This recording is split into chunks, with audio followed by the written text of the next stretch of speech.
in this our world of sports. That's what it is, and we're about to talk some sports now, shall we? Yes, let's welcome the guys that are with us in the studio. Toby Adepoju makes a return. Monday Night Football gets interesting when these guys are around. Toby, good to have you on sports tonight. Yeah, it is my pleasure hosting. Brilliant weekend for the Falconets. Congratulations to the team. I mean, they've done well in 4 games. They scored over a dozen of goals. I mean, it looked pretty difficult for them against South Africa.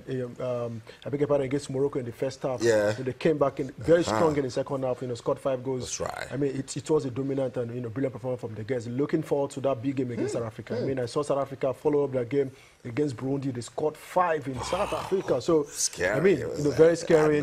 I think they will give the guys a big fight, a big run. But I think the guys are really fired up. They've got quality. Rashidat, Charity Ruben. I mean, these are quality players that could get the job done.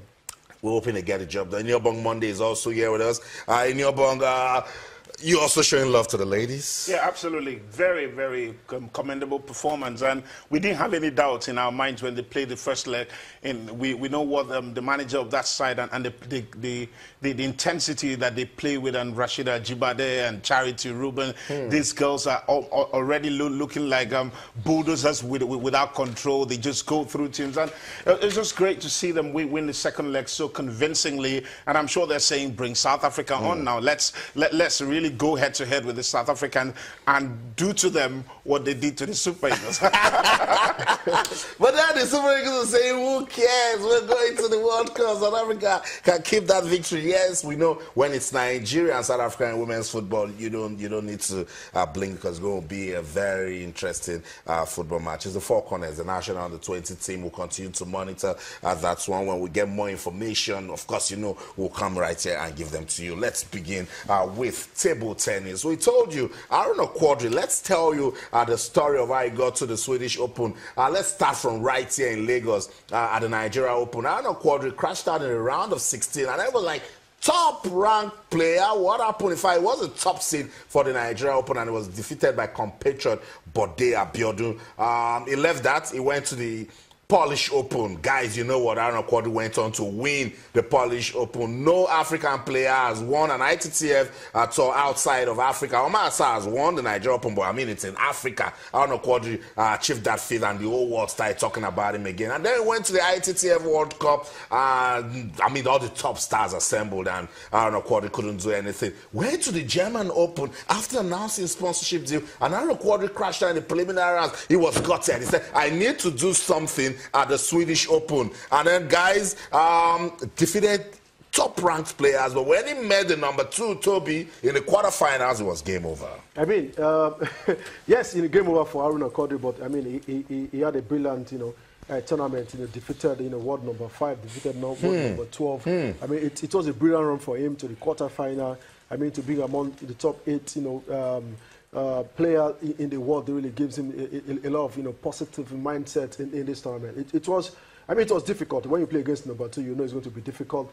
Fan really did a lot, find it difficult to really edge Haruna Quadri. I even heard Fan really commending how tough Haruna Quadri is to play. Yeah. I mean, at some point Haruna got that win in the 4th set, but I mean, Fan was all over him, and he got the winning set in the last set. So it wasn't a bad tournament for Haruna Quadri. Yeah. If you consider, like you said, the progress. At some point he crashed out in the early stages. Now he's among the top 8 player in the world in the quarterfinal level. Really gives him a very big mind to believe he can do well in the next tournament. Sounds good. Inyobong, and he lost to Fans and Dunk in the quarterfinals. Good experience in the bag, because the guy is world number 2, and of course, when the rankings come out, Quadri will shine out of it. Absolutely, and you wouldn't put it past him that I'm sure that he's targeting the Olympics next year. I'm sure, in 2020 rather. He's looking at the next Olympics and thinking, I can get on the podium. He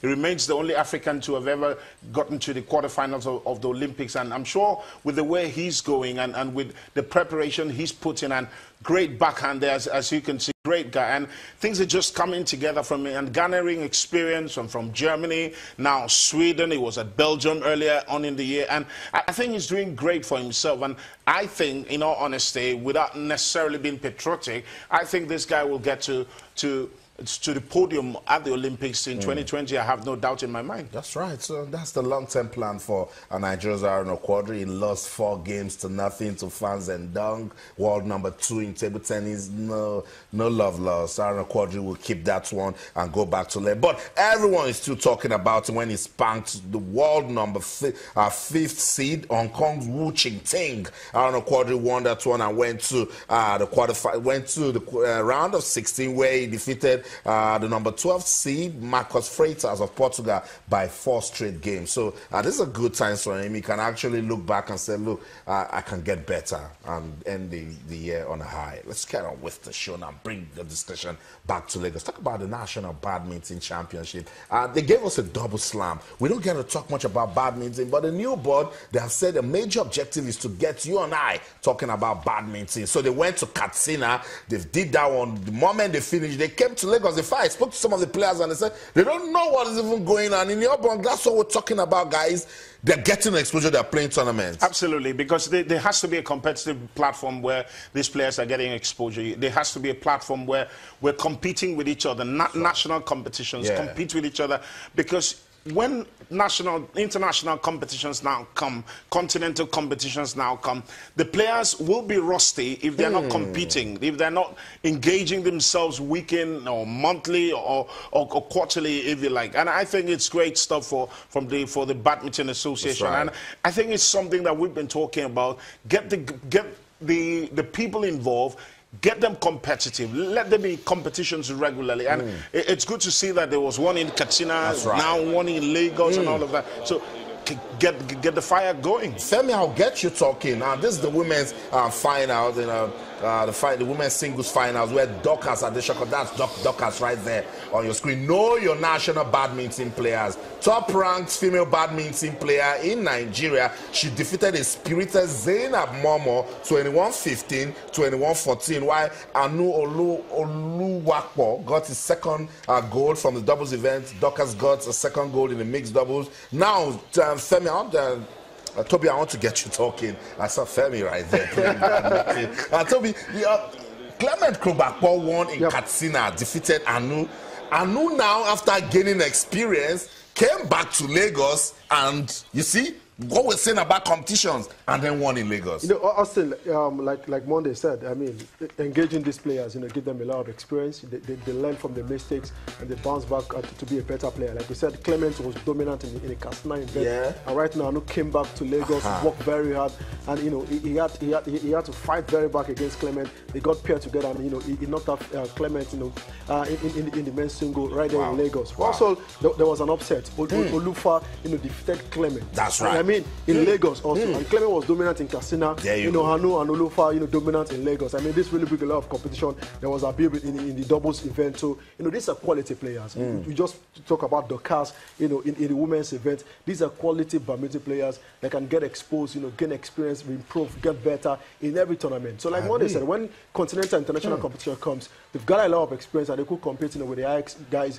the African continent and the world event. I mean, kudos to the Badminton Federation. They've done well. 2 competitions in the space of how many weeks? They really deserve a lot of commendation. We hope they can get more to engage these players and for these players to improve on their game. That's right. Anu, who lost to Krobakpo Clement of the NSCDC in the final in Katsina, was ruthless. Anu played fantastic badminton. I watched this guy and I'm saying to myself that this guy can actually go on to do big things for badminton in Nigeria, and he's still young. He defeated Godwin Olufua, also of Lagos State. Guys, Lagos State turned out, the hall at the police college was filled up. They were supporting their Lagos players because they said after what happened in Katsina, they cannot allow any of these guys from outside Lagos come here to win. So it was Anu that defeated Godwin Olufua in the finals of the men's singles, 21-7, 21-12, to emerge the men's single champion. I told you, Dorcas Adeshoko defeated the spirited Zainab Momo 21-15, 21-14 to win the women's singles. So we love what's going on with badminton in Nigeria. Let's hope that they'll sustain the momentum. Living badminton now, action-packed other sports. Let's go to basketball.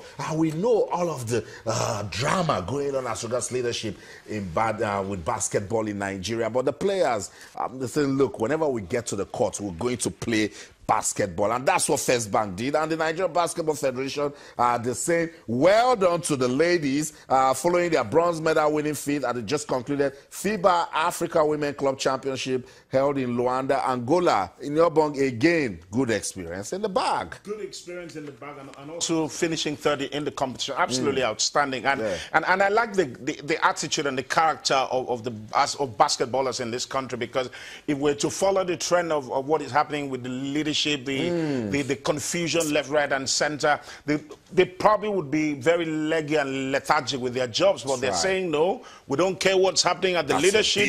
We are going to keep working. We're going to put in and defend the nation. We're going to build our careers and get it a great exposure. And going to Angola and finishing third was absolutely outstanding, and we commend the girls. Commendable. So well done to First Bank basketball team. They're actually doing so well. We remember all of their exploits. Sports Tonight on Channels Television. Taking a look at what's going down in our world of sports. Let's go on this quick break. Now, when we come back, 163 more days to the 2018 Commonwealth Games. How prepared is Team Nigeria? We'll talk about it when we come back. Stay.